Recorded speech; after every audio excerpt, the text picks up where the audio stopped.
Welcome to the She Births podcast, a place for conversations that help you create a beautiful birth and grow gently through the powerful passage of motherhood.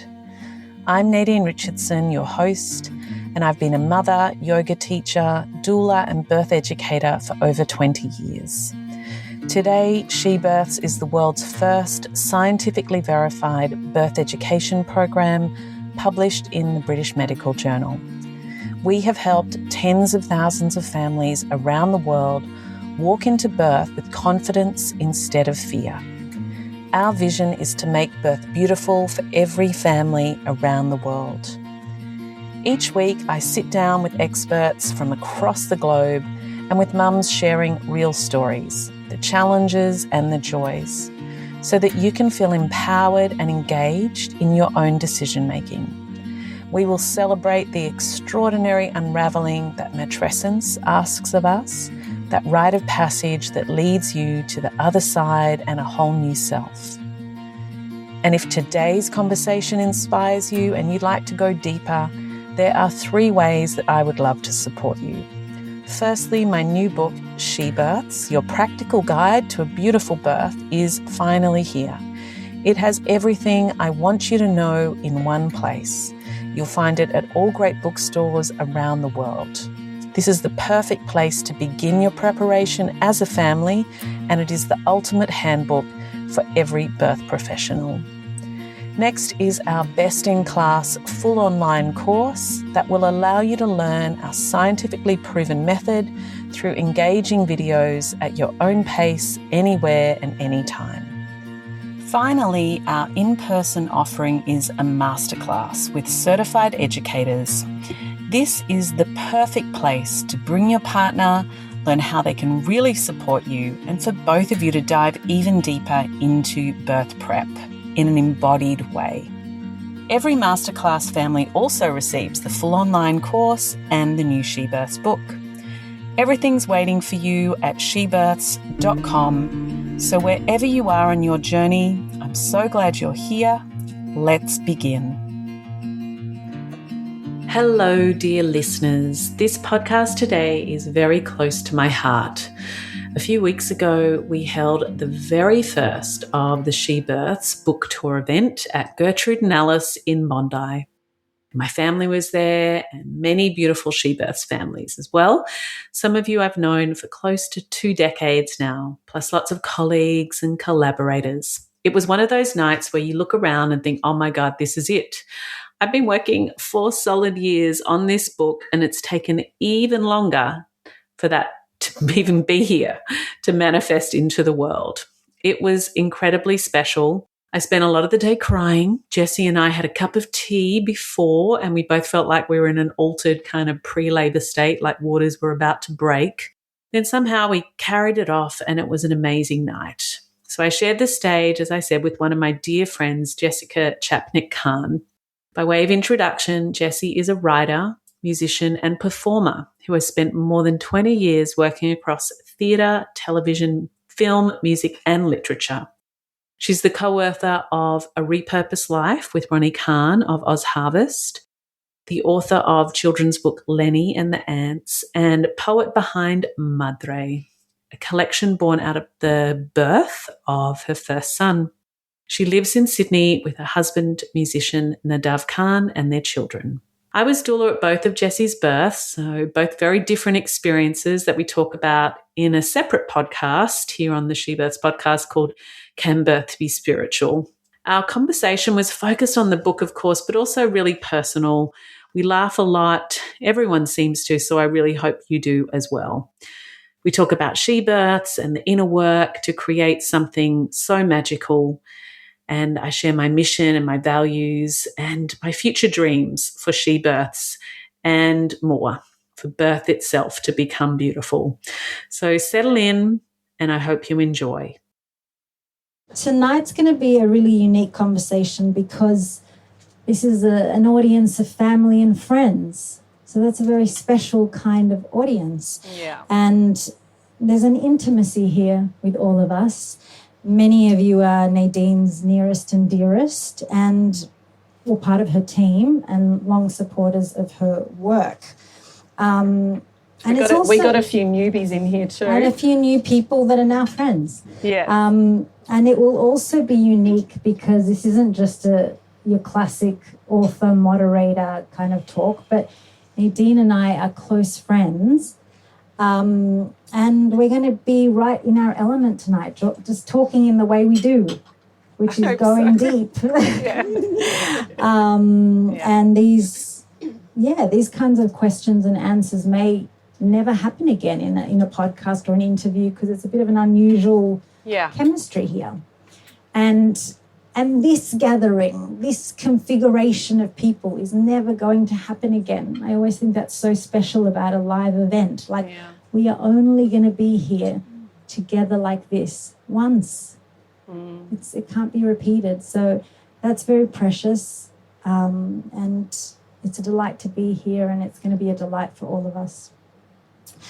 I also want to acknowledge that tonight in the audience is Michael, Nadine's dad. I just need to check, Dad, can you hear all right? Yeah, good, okay. Just checking the levels are good. It's good, it's good. Yeah. Loretta, Nadine's mum, and Leroy, Nadine's son. To bounce her up the back. And you've all contributed so deeply to this work, and you've supported and encouraged Nadine to arrive at this moment. I'm already getting emotional. I know. We've both been crying all day. We had a tea ceremony to try and settle our nerves.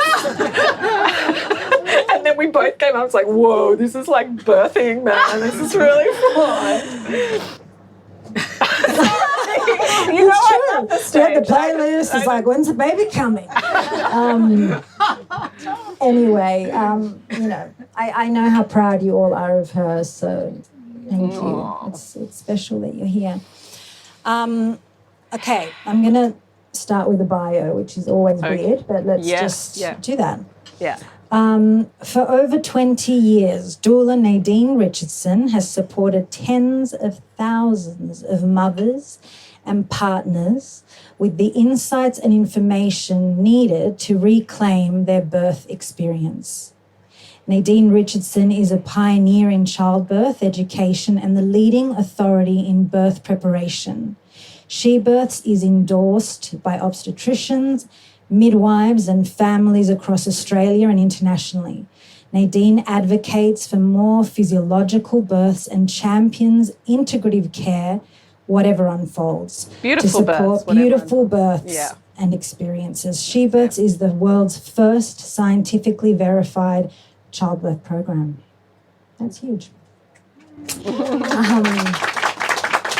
I wanted to just read this line that I loved in the book. It's a very simple line, but just to sort of set us up for the night, because we've all got very different stories, very different backgrounds.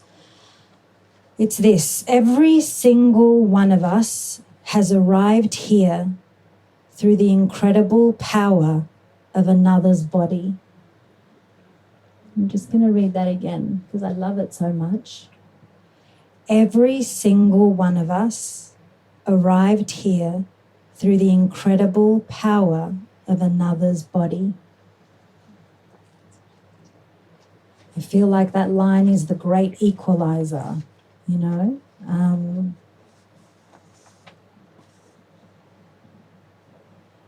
Because birth is so big and it's about so much more than just getting a baby out. And we're all in it.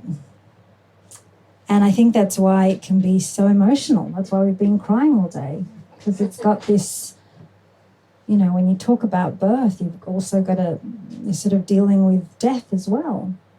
And there's so much to the great mystery. Okay. So I want to tell you a little bit about how Nadine and I met, to give it a bit of context. So about 10 years ago, I didn't know Nadine, and I'd heard about She Births, the course, and it was the best course. So my husband and I went to do it. And as I was listening to her speak, I was like, I want her to be my doula. I mean, I didn't even know what a doula did at that point. But I just wanted her, and I was too shy to ask her after class. So my husband went and asked, and she was like, I'm really busy. And I've got so much on. And no, I don't think so. And, he came back to tell me, and I was like, oh. Then we bumped into her another time, and again he asked, and she was like, oh, what's the date? Oh, it's a bad time, December, it's so busy. And Treat them mean. It's a strategy. It's her technique. No, it wasn't. It really wasn't. But I guess she felt a bit bad. She was like, look, let's have a coffee. Let's have a walk.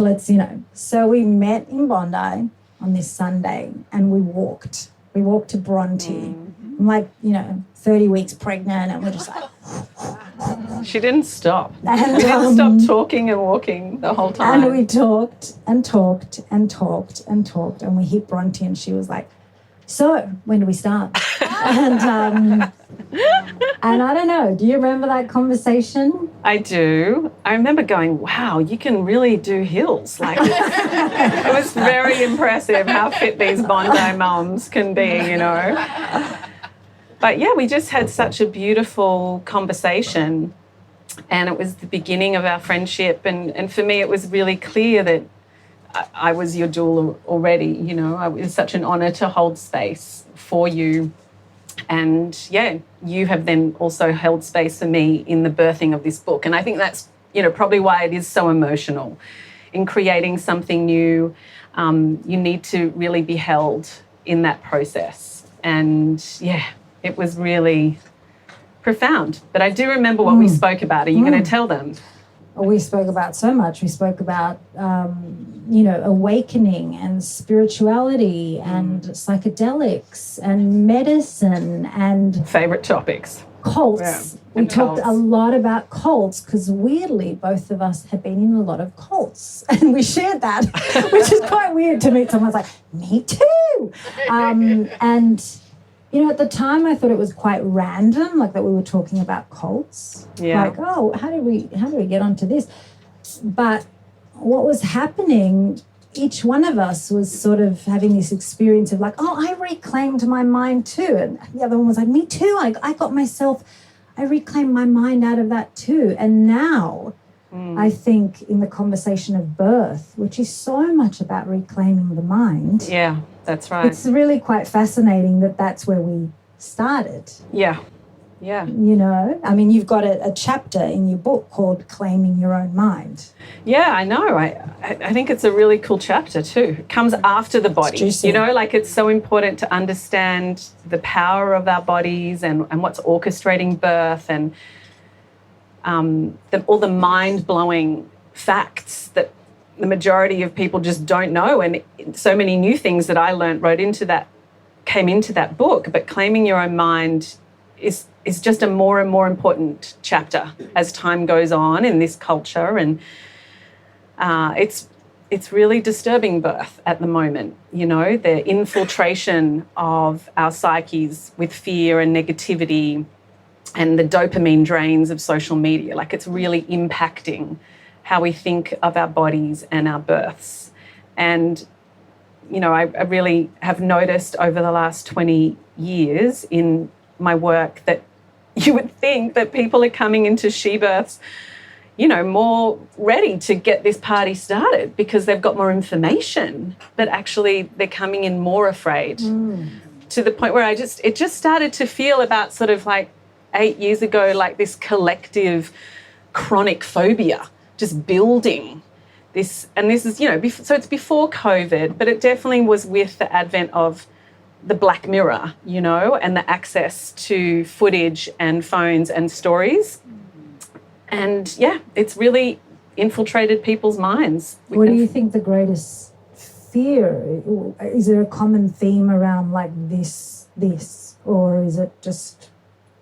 I think everywhere? It might be a chronic anxiety that people, that's what the stats, I suppose, are saying around mental health. There's just this underlying anxiety and this feeling of exhaustion and feelings of loneliness, and that's really not helpful, to motherhood and to birth. So with the brain being so incredibly plastic during pregnancy and birth and those 2 years postpartum, and the new science that we have around that, the fMRIs of the female brain, like it shows what profound changes are happening, which only shows how plastic the brain is and therefore how vulnerable we are at that time to negativity. So it is so important that we protect the sanctity of our own minds, not to paint sunny pictures or put icing over caca, because birth hurts the majority of the time and it's work. But we need to, stay away from the anxiety building that comes primarily through scrolling, I imagine. I'm not sure. Yeah, Don't you all think? Probably. You say here in the book, I really liked this too, the claiming of your own mind. The birth of your child is a prime opportunity to explore what's in the attic of your mind and what needs to be thrown out or kept. This is not just about repeating affirmations. It's about bravely and honestly interrogating your unconscious beliefs. So now we're going to a deeper level. Yeah. Like now we're going into the deeper stuff and unpacking those deep beliefs and how we perceive ourselves and our own sense of agency and what we've inherited through our family line and through culture, because that can all come to play in the confluence of factors that inform our birth experience. It may not, but it might. It might be how we relate to our bodies. It might be our relationship with our sexuality. It might be our relationship with our partner. They can all kind of be little hurdles and hiccups along the way of birth's physiological unfolding. It requires such a surrender and such a sense of safety for this wonderful hormonal orchestration to happen that it can get interrupted by many things inside us and around us as well. I want to get into that more later, actually. I found this book so compassionate, so generous, so intelligent, so wise. And, there's probably never been such a comprehensive, practical, holistic, evidence-based guide to birthing. And you share empowerment. It's such an invitation into the work of life. Like, that's the beautiful thing you bring to this. Before you get married, and if you're having a big wedding, I feel like I compare this a little bit to how you work. All the prep for the wedding and the wedding and the wedding and the wedding and the wedding, and then you get married and it's like, oh my God, there's a marriage. I forgot to think about that. Such a good because the party analogy. person's just preparing you for the party or for whatever. And you can just prepare for a birth. Yeah. You can just do the course that prepares you for the breathing and all the practical list of stuff. what to take and how to fit up your nursery. Bag and Oh my God, I could fall asleep now. But then there's this whole thing. Then you have a baby, and then there's your life with this baby. Yeah. And this is the beautiful work that you took me through. So, and I feel that this book is a little bit like holding your hand again. Like, as I read it, I was like remembering, you're just speaking so intimately to the reader. And that's how I really wanted it. And there's so many people to thank in the writing of the book and in the crafting of this book and the editing. And Jane is here from Murdoch, and she's a legend, and she has the most amazing team, primarily of women, who helped make this book and into that and allowed me to retain that voice and that feeling. I wanted you to feel like we were in the lounge room together and we were having lots of doula sessions. And the reason I wrote the book is because I just got too much to say, I can't get it all across in an online course or, in a one-day masterclass or in podcasts.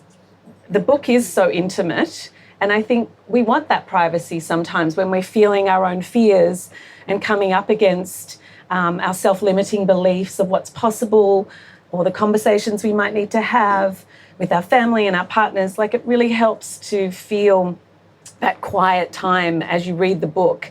I just find the intimacy of reading is a very powerful thing. And I'm really glad that you felt that. Other people have said that too. I really felt that. And So tell us about the role of the doula. Because in a way, this book is like that doula walking with you from beginning and beyond. Yeah. I won't say end because there is no end. There's just a beyond. What is the role of the doula? The role of the doula primarily is the witness and the holder. And yes, we bring practical support and we bring education and we bring information. And what else do we bring, ladies? Like hands-on and, the toolkit. But we're really witnessing you in your progress along the whole beautiful evolutionary rite of passage. And I think that's the most key thing that we've lost, particularly for our mothers. And it doesn't go on long enough. Like even today we were unpacking your second birth and postpartum. And I was like, oh God, I wish I'd been there for you, like longer. But it's impossible. Like one person can't be there that whole time in that postpartum. But we try, and we're really there to show you how wonderful you are and how extraordinary you are, because everybody who is birthing, no matter what that birth is or what that outcome is frigging amazing in my eyes, and it should be in everybody's eyes. They're just doing the best they can, and that's enough, and that's wonderful, and that should be celebrated, because you're facing fear and you're doing hard things, and that really needs a few high fives along the way. And ritual and honouring, that to me is like, that is restoring the sacredness of birth again. Yeah. So when you begin with a woman and you're doulaing, where do you begin? What are the cues that you're taking? Well, you go for a long walk and you talk about cults.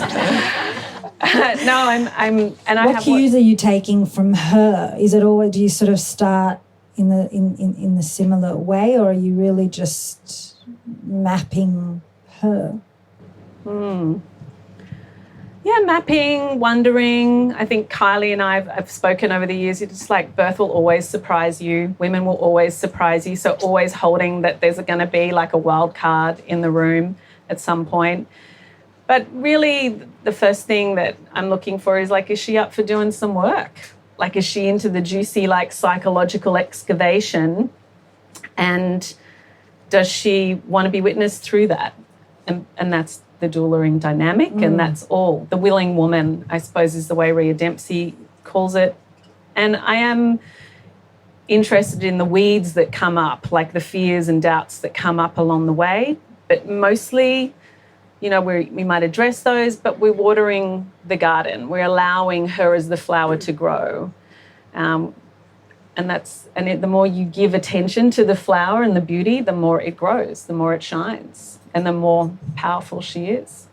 I mean, people have said, like, there's some soul mamas in the room, and I've had some dads, like, stop me in the streets of Bondi, and they're just like, what have you done to those women? And I'm like, yeah, they're kind, but they're fierce. Like, they're, unfuckwithable. It's another word that I think of. Yeah, they've got strength, they've got chutzpah, but they're kind and compassionate too. And can you tell where fear sits in the body? Like, how can you tell where fear sits in the body of each woman, or are you tuning into that individually, or do you find that there's a common space for women? And I'm also curious about where fear sits in the body for the partner, because even though you birth, you're birthing with your own body, the body of the birthing partner or the partner is also in that space, like that energetic body is holding its own fears, and it's affecting the landscape.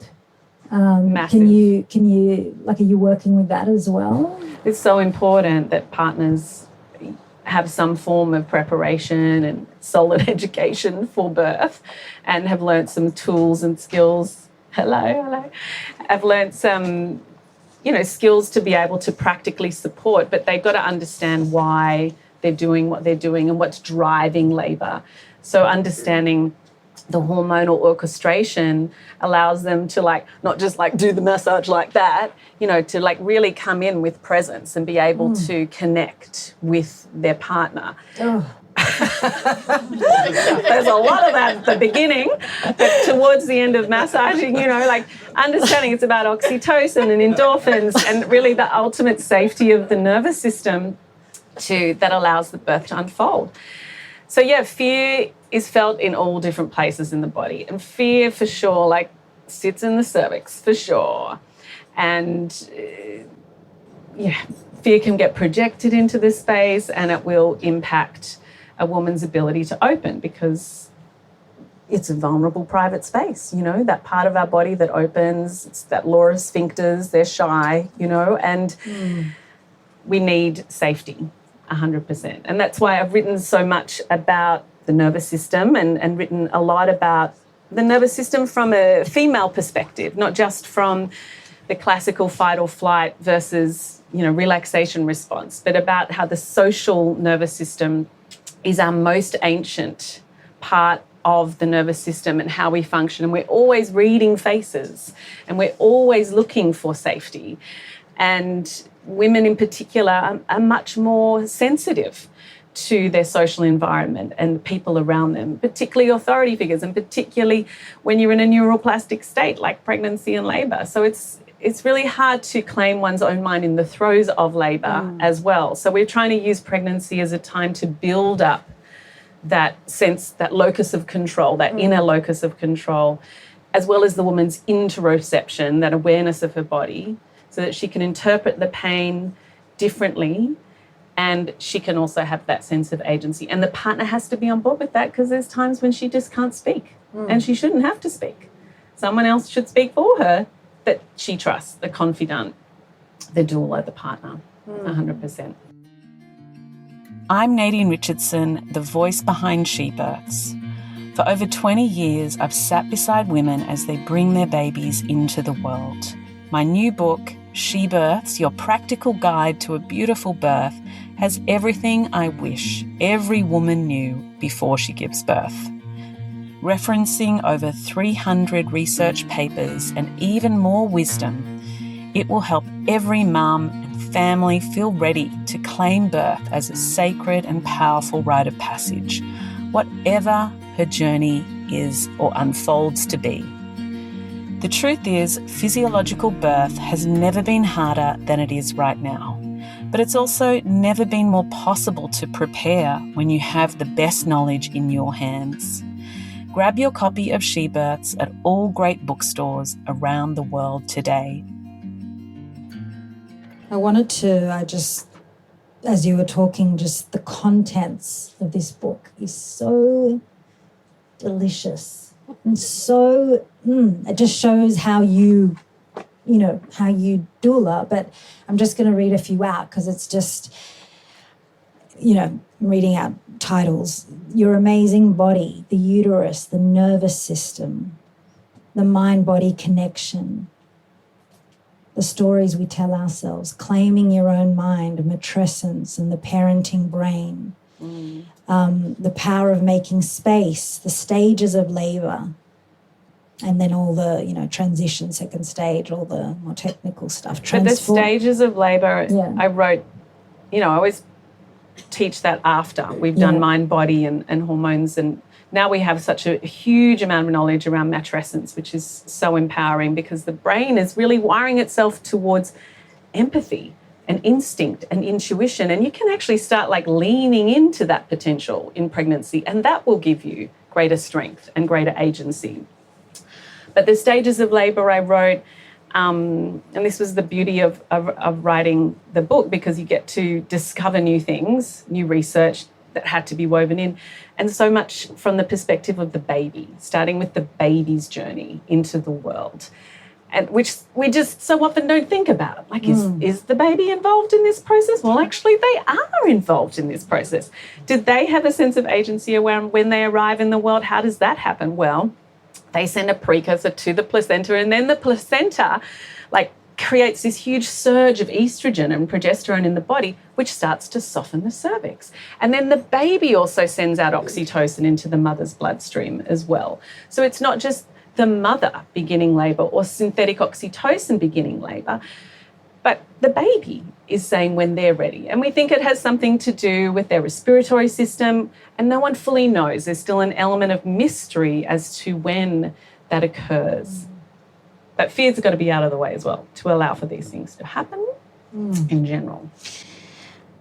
We've got transforming birth, the practical tools, helpful actions for every birth, nourishing lifestyle choices for birth and postpartum, creating your birth team, creating your birth plan, intervention, birth trauma healing, grief in pregnancy, birthing in country, birth trauma. Beyond the good girl is a wild woman. That's the last. So I've heard. You know, this, I think we met like 7 years ago. I actually clocked it today. I looked up the notes. 7 years ago, almost to the date, that we sat at a cafe and you told me the idea of this book. And I was like, wow, you know, and we started like mapping the skeleton, and I've got all the notes of the chapter here. What could it be, you know? And at that time, you were referring to the book as like a birth as a guide to awakening. And this word, we kept throwing around this word. It's such a beautiful word, awakening. I think it's such a beautiful word. And, you know, you didn't put awakening in the title, but this is still a book about awakening in so many ways. For me, that's how I read it. Because we want to sell it in big W. It's too poetic. Because everyone is awakening, even if they don't know it. And we're all on that spectrum of evolution. It's all spectrum happening. Of awakening. Yes, yes. Well, what is awakening to you? I mean, what is the inner work of birth? Okay. I mean, obviously your book is, you know, has all the science and the practicality, but your work always, as I have experienced it, is sort of working to free the body so the body can be as available as possible to the other work, you know, the inner work. And somehow your work always leads back to self, you know, through the tools. To me, it's not like an education, birth education, unless there's some education of self and some returning back to who we truly are. So we can have information, but that kind of keeps us on a shallow level a lot of the time. But if we have like depth and education and transmission and wisdom and anecdotes, then we see ourselves in these stories. We feel and know who we are through birthing. And I talk a lot about how birth for me was an awakening to stillness and to silence. And so I didn't know that birth was really like my biggest yoga experience, really. And even though I'd been doing years of yoga since I was 16, so a long time, for me it was a profound awakening to who I truly was. And from that place, I then saw the world very differently. And so awakening to me is about realizing more of who we are. And as a mother, that allows me to have the space. I think you can. Yeah, I think you can. You can keep the status quo. Yeah, for sure. But we don't ever fully know what's going on inside someone's world and reality. And so, but we ultimately know that the universe is expanding and all people are evolving. Yeah. Do you think it's getting harder to do this kind of inner work, or is birth getting harder? It's definitely getting harder. Yeah. Like the C-section rate has doubled in 25 years. The induction rate has doubled in 20 years. It's now at 50%. The amount of first-time mums are medically induced, don't go into labour naturally. The C-section rate is now 40%, probably more, because our stats are a bit behind. And that's astronomical. I mean, that's 4 times what is recommended as safe by the World Health Organization. And then we have 30% of the women in New South Wales describing their birth as traumatic. And within that cohort, 70% of that trauma is what we call preventable trauma. So 30% is coming from, terrible, traumatic, scary things that happen, crazy preeclampsia or certain, diagnoses and so on, emergency procedures. But 70%, the majority is coming from the way women are being treated and spoken to, not necessarily what is happening, whether someone has an epidural or not, but the way they're being treated inside the system, which is really, really sad. And induction plays a big part, I think, in that. There's a huge amount of trauma that can come as a result of medical trauma, medical induction. And, it's often not sort of presented in an honest way. So, yes, it's harder. Yeah. It is harder. And so we have the chronic sort of fear and culture getting stronger, getting louder. We have extremism as well in birthing, like the extreme sports kind of version on Instagram, the radicalization that gets picked up in the algorithm, that gets really loud. And then we have, of course, other people just saying, like, this is crazy. I'm going to try and opt out and try and control things so that I feel safe. So everyone's trying to find the way that they feel safe, but often they're coming into that with funny agendas as well, distorted agendas. So that leads me to, I guess you're saying it can affect matrescence. Can you explain, not everyone's heard necessarily the word matrescence. It's another beautiful word. Can you explain what that is for us? Yeah, it's the transformational process of becoming a mother that happens on a physical, psychological, emotional, and spiritual level. So when you hear that, you're like, oh, no one can opt out, right? Because you are going to change. The brain is going to change. Yes, true. Yeah. And so, the four lobes, the grey matter is shrinking by around sort of 5%, and then the white matter in between those lobes is expanding, which means that it's looking for new ways to wire up, to see the world differently. And so the limbic system is changing, and we're really starting to become primed for non-cognitive cues. So like the wild element, the animistic element is part of who we are, really, because we need to take care of another being. But that also means that we have a lot of greater empathy for the world, and that creates a lot of anxiety. And we can often really miss our child, but then feel completely flooded and overwhelmed by having them as well, because we're not raising our child in a village where that load is shared. So it's full of paradoxes. And I think the greatest issue with matrescence is the loneliness. I mean, it's blown me away. Again, another thing over 20 years is meeting with mums and just hearing that their biggest issue during matrescence is this sense of loneliness. Yeah. And I don't feel like it truly was like that 20 years ago. I actually don't. On the streets of Bondi, it was a little bit lonely. I had to drive all the way to Kylie's house, to Marrickville. There was just the two of us with babies at that time. But I didn't feel lonely. I wasn't searching for more than what I had as well. And I think there's an element, again, there of social media creating this sense of needing more, don't have enough, and not connecting to true quality experiences. There's something there. Yeah. I'm big on loneliness. I mean, I know. You wrote a beautiful poem called The Loneliness is Deep. Did. Yeah. Loneliness is interesting because on the one hand, it's quite serious. A mother feeling alone can lead to some very dark pathways that need a lot of support and a lot of help. But this sort of shooing away of this sort of fear around the loneliness, and like if the village is that, you shouldn't.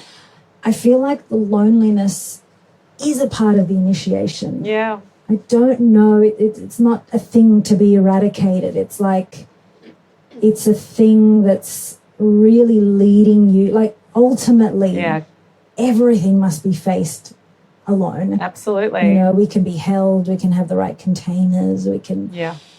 But there's something extremely profound and transformative about facing that grand aloneness. 100%. And just as you said it, I just, remembered having our beautiful midwife, and she really set me up to enjoy the alone times. And the most alone times are at night, when you're up and you're feeding.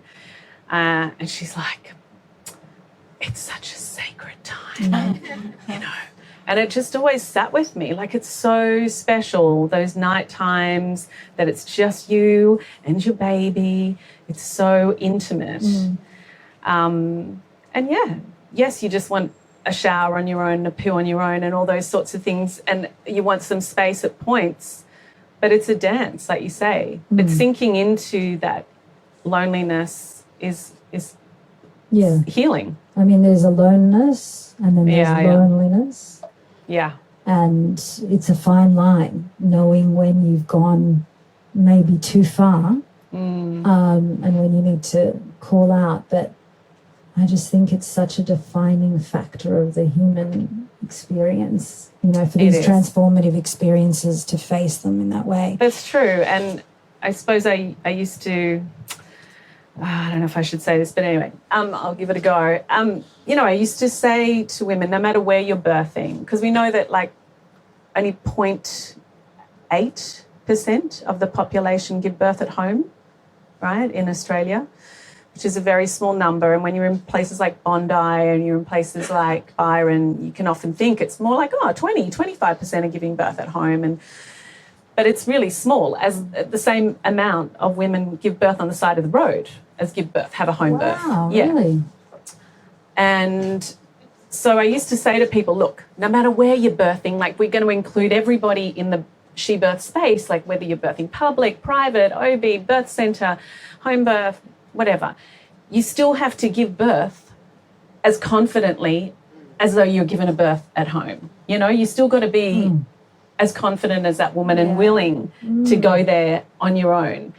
And a lot of the beginnings of our labour are on our own. You really want that space to get into your rhythm and to allow the body to go into that space. Yeah. Absolutely.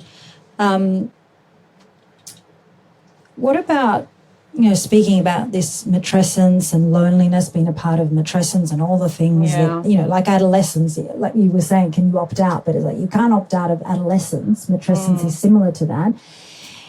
Is there such a thing as disrupted matrescence, whether it's the trauma or birth trauma or a tragedy in the family or a diagnosis? The kinds of things that can happen, I mean, it's probably more common than not. I don't know, but what happens there? Yeah, I mean, trauma is the disruption, 100%, which well.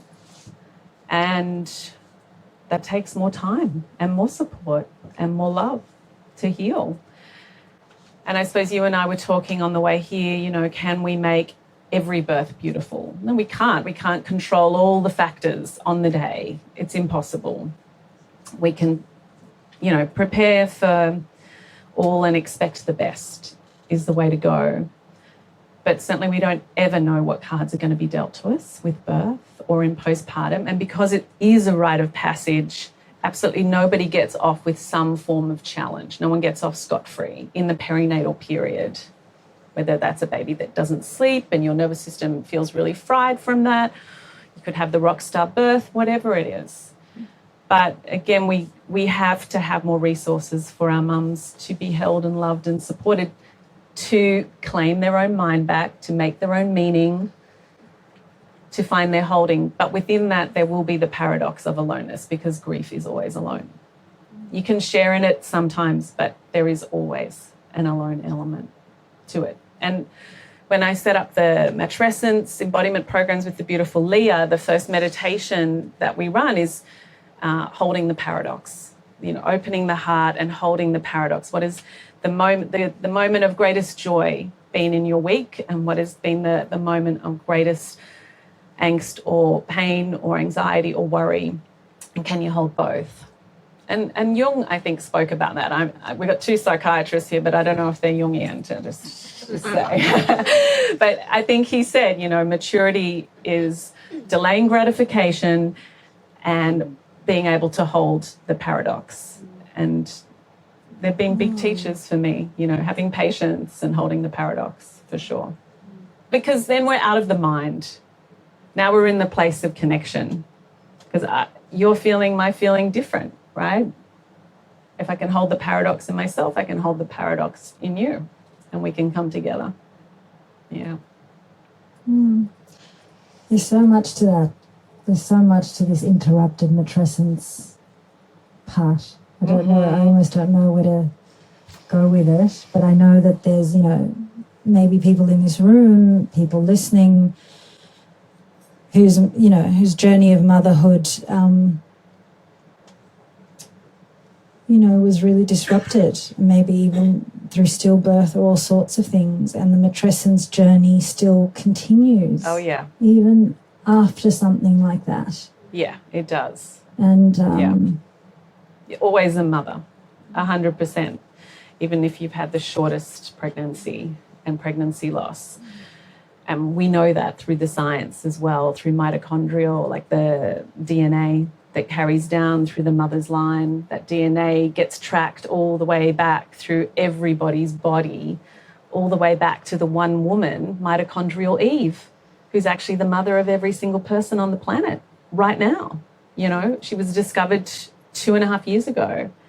And yes, there were other women on the planet, but this one had enough daughters that went on to have enough to have all of us. What do you mean? Tell me more about this. Yeah, what do you mean? Did you not read the grant application I put in for the play? No, I didn't read it. I was doing my own grant. I signed off on it.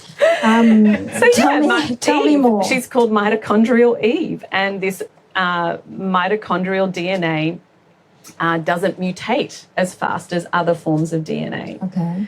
So therefore, it can be traced back. So, from my 3 pregnancies, I have the DNA of all of those children inside my body. There's a slight crossover, even though our bloods don't mix through the placenta. The placenta has these little bouncers on the door that only let through the nutrients and so on, and the glucose that the baby needs.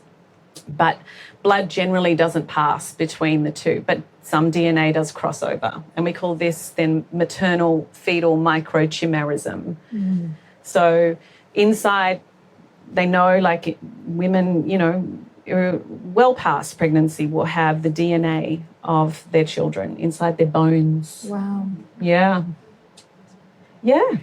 It's pretty profound, isn't it? It's incredible. I didn't want to spoil the play, but now we have.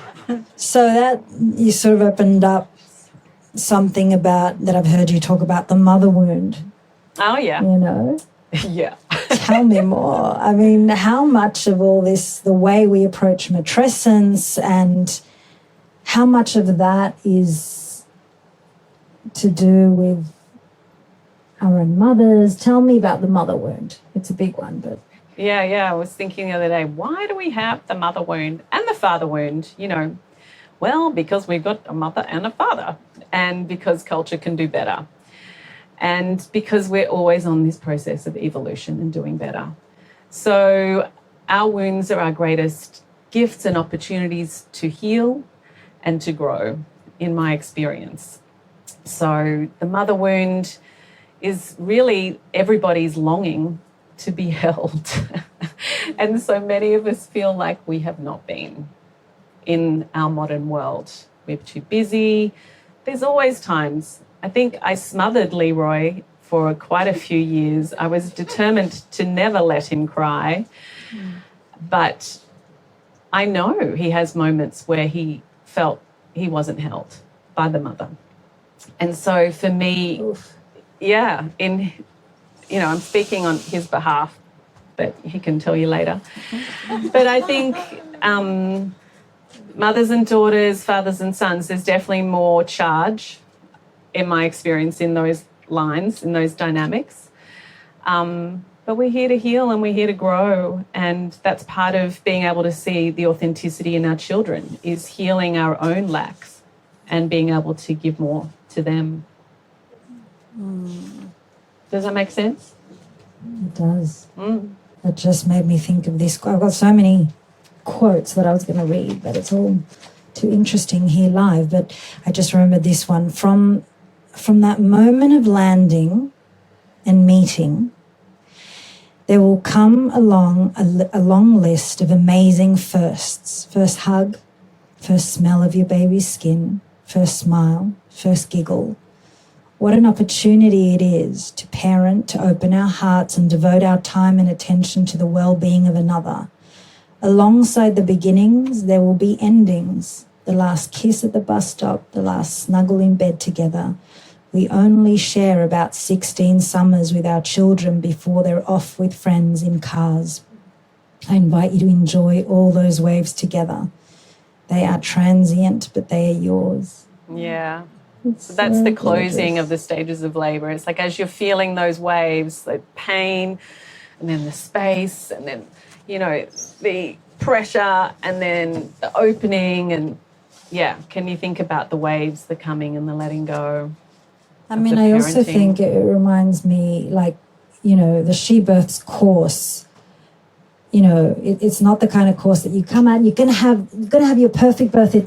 It prepared me for however my birth was going to unfold. But something that you put a lot of emphasis on was the moment of meeting, and I just found that so special. Like, what kind of place will you be in? It's almost like all in preparation for you to be at your most embodied for that moment of meeting. And can you tell us about that moment of meeting? Because you talk about it so beautifully. Yeah, I think that moment of meeting, to me, just blew me away, like how profound it was. And that was seeing Leroy, feeling and knowing who he was in that moment. And that could only happen through me being present and conscious of that moment. And I really believe I put that down to my midwife being there, and I put that down to my dad paying for my midwife because we were broke. And I remember, like, just not being happy with the care that I was getting. Changing hospitals, changing birth centres. They always knew someone new. They misdiagnosing this, putting me on antibiotics when it's not that. And I was like, oh, I heard about this thing. You can hire your own midwife. And you said, Dad, okay, I'll be for your midwife, you know, it's women's business. And I think she brought just a sense of sacredness and reverence to that meeting without making a big deal of it, you know. And once he was born, he needed a bit of like suction and a little bit of oxygen, but she didn't take him away from me and do it over there. She put him right next to me, and she brought anything she needed to us. And so he didn't leave my eyes. And I knew in that moment who he was. Wow. And to me, it's been the foundation of everything. He was pretty powerful. It was like I'm not going to tell any more stories because I'll embarrass him, but there's more stuff in the book. Absolutely. Did writing this book, speaking of, you know, wounds, and did writing this book heal something for you? For sure. Yeah, like I think the first 2 years was like imposter syndrome, coming up against that. And imposter as in I'm not really I'm not an author. I still don't think of myself as a writer or an author. Yeah. It's just something that I did in order to facilitate this mission of making everyone more informed and making everyone really their own birth educator. I've given everything I can in the book. Yeah. And we're all birth educators, you know, whether you're having children or not, whether you know anyone right now who's pregnant or not, you are actually educating about birth. And the more you know, the more love you can share, the more empowerment you can share. So, yeah, there was a huge amount of healing that went on. You know, I think mothering itself was very healing. But, yeah, the book has been a profound healer for all things. Yeah. And if the book was a birth, what kind of birth do you think it was? It was kind of probably a little bit like Leroy's, actually. It was a bit more straightforward. It was a lot longer. And there was been some corners at the end which are not as comfortable as a soft cranial bones that come through. But, it's a 3-year gestation, right, of writing. But you and I spoke 7 years ago. And I suppose it's in, union with the divine, really. For me, I just had, like, a visual of what this book was, and I felt really clearly, I could feel it. There weren't words, but I could just see it and feel it, what had to be birthed. And now I feel like I'm unwrapping that book and now opening a little Pandora's box of powerful birth educators around the world through it. And I've just had these 3 very strong images that have just taken me through. And I think the last year has been the hardest. Having more than 300, scientific references within the book is like total ball breaker, I have to say. You think, something about birth, it's still extremely hard to crystallize that and to hold the complexity of research and bring that into tangible forms for people to use. You just read a research paper and it can often just like, oh yeah, that's nice, breathing works. Okay, but how? Like, really, how do we apply this to the decision-making processes, say, around induction? There's a lot of interesting research around that. A lot of it's conflicting. How will we make those decisions? How will you do it? How are you going to have an embodied sense of consent around this process so that you don't have regret, so that you don't feel trauma, and that you can speak up when needed? So I think the book has allowed all of that, and in me helping other people find their voices, I suppose I've found mine too. Yeah. Been a long, hard birth, but worth it. Posterior, sounds posterior to me. Compound posterior presentation, for sure. Can I read yourself to yourself in your book Postpartum that you're in now? Yeah. Birth work is life work. Birthing yourself anew requires that you let go of who you were while meeting your most essential self. Life is happening for you, not to you. There is so much to discover. I'm there with you in spirit, as are all women who have come before and all the women who will come after. I know you've got this. Yeah, that's right. Life is happening for you, not to you. Yeah. Lean in. Yeah, 100%. Thanks. Congratulations, my love. Thank you. Thank you.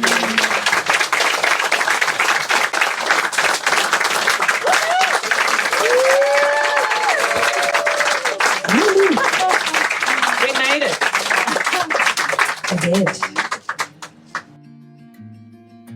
If this podcast lights you up, imagine what the full journey could do.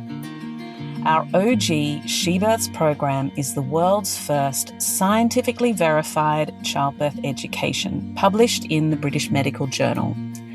We've had nearly 20 years of helping women and their partners walk into birth with confidence, practical tools, and knowledge that empowers. It's not about a perfect birth.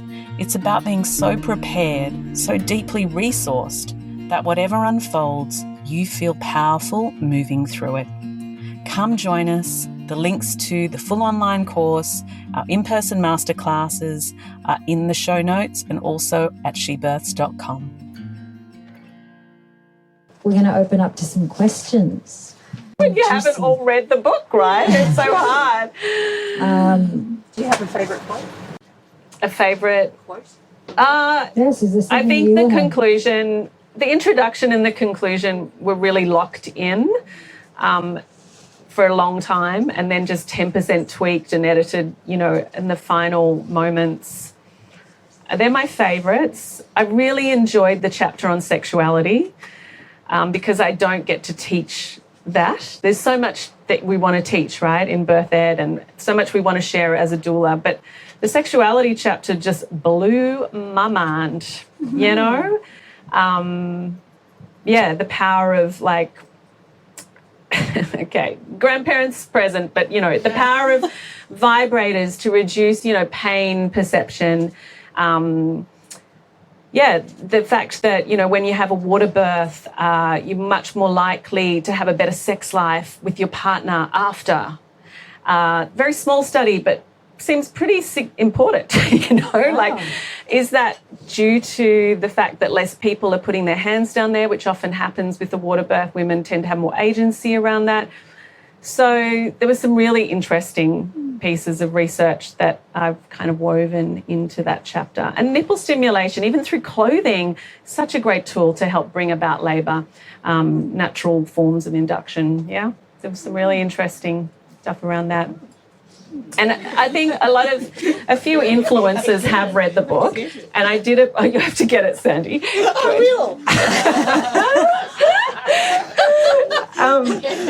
There's just lots of really interesting sections at the end, and we called them Go Deeper. So, you know, the book was twice the size. I had to get it all out. And, but the second book, the sort of second book, which was very much about the labyrinth of birth and the portal and the spirituality and the awakening, that really became condensed and is in these sections called Go Deeper at the end of these research papers. And so it's got lots of reflection and processes and journaling and just understanding, like, wow, why do I have more dreams? Well, probably because of the crazy amounts of progesterone that you have right now. Oh, what's a really amazing way to unpack my dreams? And there's like my favorite dream questions in there, which just work every time to show you more about yourself and show that your dreams are guiding you towards meeting your baby and yourself. So I've liked all those bits. Yeah, I like it all. I actually really love reading my own book. I really was scared. I was told by a business coach, don't write a book, just like do this and do that. And he's been really nice at other points, but I was like, I love it. I love it. I'm like reading it in bed going, wow, that's really good. And I really appreciate each word, each sentence, because I said to you when the editing started, I was calling you up and was having a breakdown. I was like, I didn't know it was this much work. And I'm like, I don't know how I'm going to do this. Like, I'm doing every hack I know under the sun, like, to get through. Like, I'm taking, like, so many adaptogens and so much coffee. And, like, I'd, like, press the button on the coffee machine, do a sun salute. It was like 4 a.m, press the next button, do another sun salute. Like, how am I going to get through 45-minute timer, roll on the balls so my back don't get a migraine? Like, I was just hacking my way through this. And you said, well, you know how long it takes to sometimes write an Instagram post? And I was like, oh, my God. But Jane and her team set me up with, like, the world's greatest editor, Katya Ariel, who is in Melbourne, but without her, like, there is just no way on God's earth that we would have created such a beautiful, concise and easy to digest. And Julie Mazur Tribe, she doulaed me each week because I needed a little bit of doulaing. I needed somewhere to laugh about this, how hard this was, and be seen as well. And so Julie is also the queen of editing and tidying things up. And just, I think we'll put that in a little breakout box. Yeah. We'll just take out that extra bit about the labyrinth, but I was like, just click it off the desk, Julie. I don't care. Like, let's just do it. No, I didn't. Because you divided the book in very specific sort of sections, right? Yeah. What are they? How were you mapping that? Yeah, I mean, it's similar to a She Births course. Like, we talk about the body and building that trust in the body and understanding it. Because when you feel contractions, it really helps to know, like, what's generating those and what is behind those and why we need those, that downward pressure.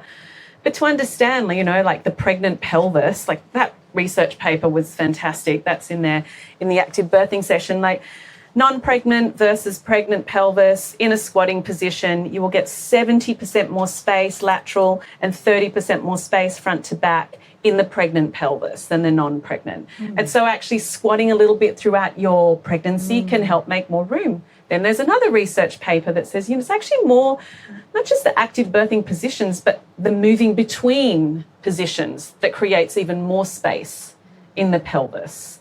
So, going from the bed to the toilet, things can really start to happen in those moments as well. So it's really empowering information, but that's just the beginning. And then we go the mind, and then we understand the hormones, and then the stages of labour. People think you should start with the stages of labour, but no, you shouldn't. You need to know what's driving those stages, because then you see them differently. And then we move into the deeper, juicier stuff. Yeah. And it's important to talk about, the birth trauma inquiry and how significant that was in New South Wales, how 30,000 women, was that right? 30,000 submitted their stories and spoke up about the trauma they'd experienced and how we're understanding grooming and coercion inside the sort of systems. And that's a really important thing, that people are switching on to that. Medical misogyny. We're understanding so much more, and people are realising that they have different choices and they can speak up. That's in there too. There's so much in there. I liked the grief section. I liked talking about miscarriage. I think that's really important. Really beautiful miscarriage story from Lisa in Edinburgh. So you asked me where fear sits in the body. That can be in multiple places, but when I met her on Zoom, I could see her babies in the field. Wow. Yeah, wanting to speak. And that hasn't happened before. And she was reaching out because she'd had a great first birth. She'd had 2 traumatic miscarriages, and she was really scared of birthing again. And she'd lost that trust in her body. She'd need multiple D&Cs. And hadn't had great experiences in the system. And so for us, it was about reconnecting to the body. She wanted, help me get back into my body. Because, they were both up there and very afraid and not wanting to connect. And I said, it's actually not about getting back into the body. It's time to talk to the babies. And then she has these really amazing dreams after our session, did a bit of journaling, and had the most beautiful birth, and felt that previous baby was going to be there, and literally she gave birth on the day that she had lost the last one. Yeah, a year to the date. And that's only a tiny bit of her story, but it's very powerful when the veil lifts, between life and death, and it's sacred. It's always sacred. Yeah. Lots of beautiful stories. There's 2 mother mums here tonight. It's Bella and Amelia, who also share their stories in the book, and they just bring so much joy and love. It's palpable. It's very powerful stories. Okay, sorry, it's question time. Sorry. Okay, so what have I seen change, either good or bad, in the birth space in 24 years? And if I could broadcast a message. I think I've kind of addressed that. What I've seen is the more fear, more anxiety, and it does seem to be making women experience more interventions. I've seen the system become more... maternal fetal medicine has really developed in lots of great ways, like the testing and scanning, but it's also meant that a lot more women are being labelled. And this is often then the beginning of, I call the cascade of intervention, beginning in the prenatal period. So, the majority of women who are medically induced are diagnosed with gestational diabetes. And those parameters have changed. Those numbers and guidelines have changed over the time. And the problem is that when we have labels, women get shoved down conveyor belts and they don't understand, they get a lot more anxiety, and they don't understand that they have choices around, potential forms of assistance, but often they're experienced as intervention. So I think those are the big changes in more depth. Unfortunately, suicide is still the primary reason for death in the perinatal period. That hasn't changed in well over 25 years. That comes, it's leading ahead of postpartum hemorrhage and sepsis and malnutrition. Suicide is still the biggest killer of mothers. And if I wanted to share a mission to the world, you're all birth educators. Read She Births whether you're pregnant or not, and give it to as many people as you can. I think the brain is taking in information all the time, and we're so ripe and ready, and fear's getting passed down like recipes, and it's toxic. It's not helping. We need to tell people that they can do it. They do have agency, and you can have a beautiful birth, whatever unfolds. If you've got the right tools, the support, and you're values-driven, not just goal-orientated in your approach, which is what it sets up for in the very beginning. Yeah. Does that make sense? Yeah. I know you did a lot of research, and I wondered, was there anything throughout this time that you researched and were really shocked by? Yeah, I mean, I mentioned, I suppose, I was really shocked by the sexuality ones, because we don't lean into that. Most women don't want to go into that conversation. Yeah, the matrescence stuff still blows my mind, how much we know about the brain changes, and really how nature's just got it orchestrated. I just get mind blown all the time. Nature's just got it sorted. The innate wisdom of nature that's moving through us all the time. That's, I used to watch Leroy playing, and you're like, wow, I don't have to do anything. He's just growing, and he's showing me, I'll take his cue in terms of what he's interested in, and I'll respond to that. Mutual delight is really the foundation of conscious parenting. And absolutely, it's there if you can trust nature and just step in as needed. It's, the whole lot, mind-blowing. It still mystifies me, and it still makes me so happy to work in birth. Yeah. I'm really interested in how you're going to disseminate the book and how you plan to really get it out there. You're talking about getting it into Walmart or... No, it is in Big W, isn't it, Jane? Is it on the shelves today? Yeah, it's in Big W. Oh. Yeah, so that big reach to broad audiences, what's your kind of communication strategy? Because the book does so much. It's spiritual, but it also has the grounded evidence base. Yeah. So it's really an interesting example of trying to talk to science and soul. Yeah. A really broad spectrum of, I guess, ways of understanding life and death and birth. It is, yeah. So I just wonder, are you going to go on book tours and travel the world with it, or how are you going to get it out there? Well, the book tour is small because it takes a lot of hustle. It seems like everyone's in an echo chamber that doesn't hear about She Births book tours. I don't know. It seems like that. Reaching out to people and telling them, do you know what's on? It's no, but I want to be there. But I hadn't heard about it because everyone's so stuck in their little echo chambers of where they currently are.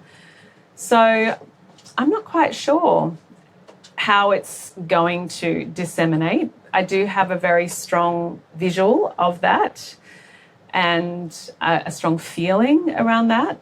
And I've spent many years meditating on what can I do with the rest of my life to create the greatest change in this space.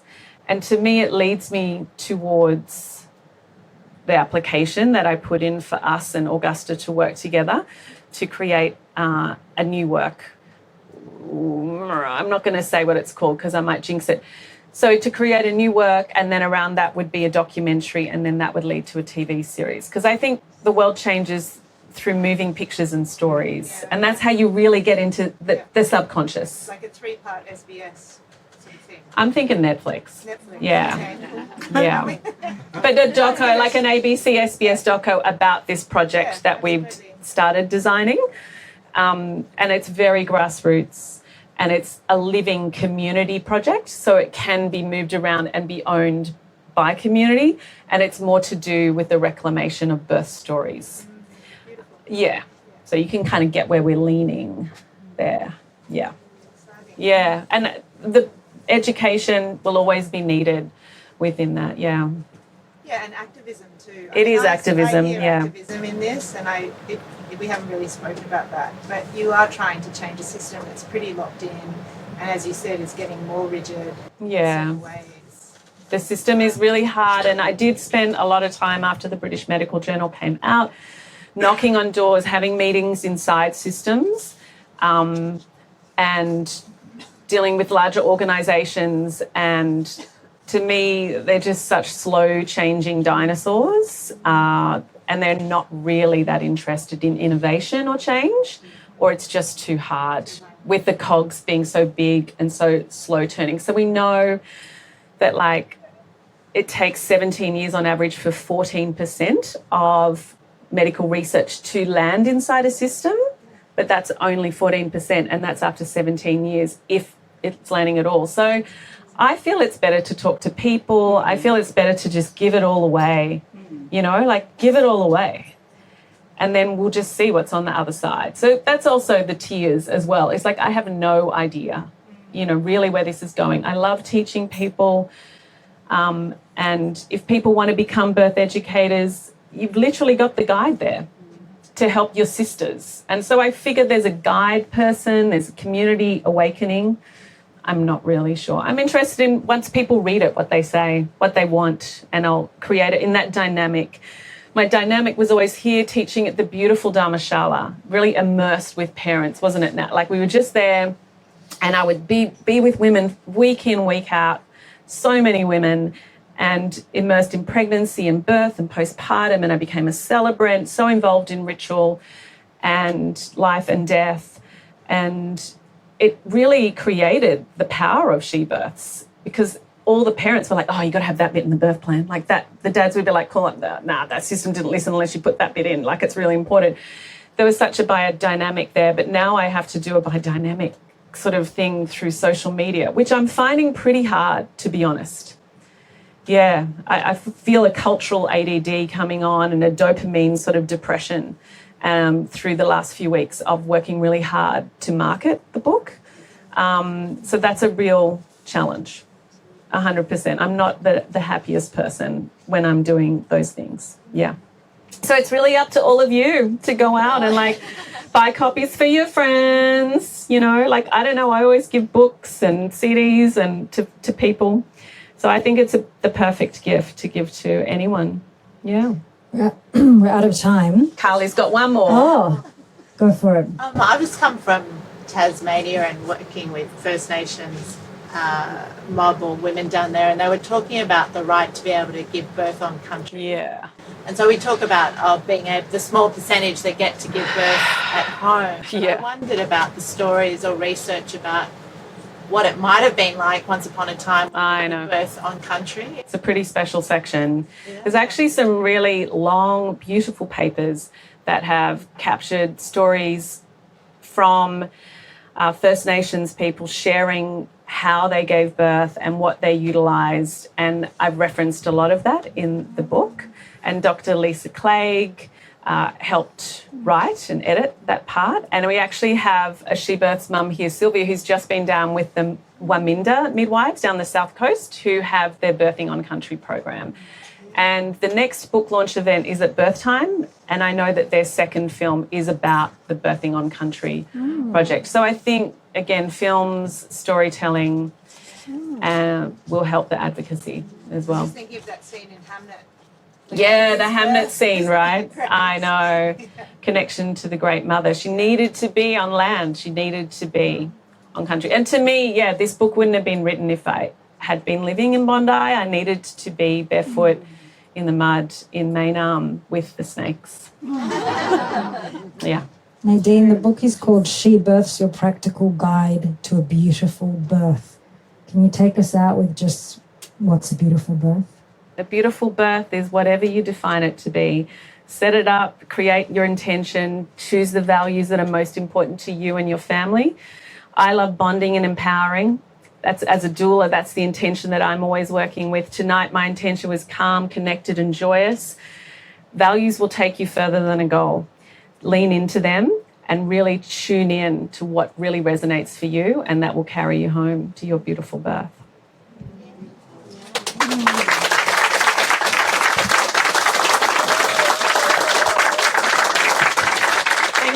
much. I'm going to end with how we began. Every single one of us arrived here through the incredible power of another's body. Aho. Woo! Congratulations. Thank you, everyone, for your presence, support, and contribution. Buy the book.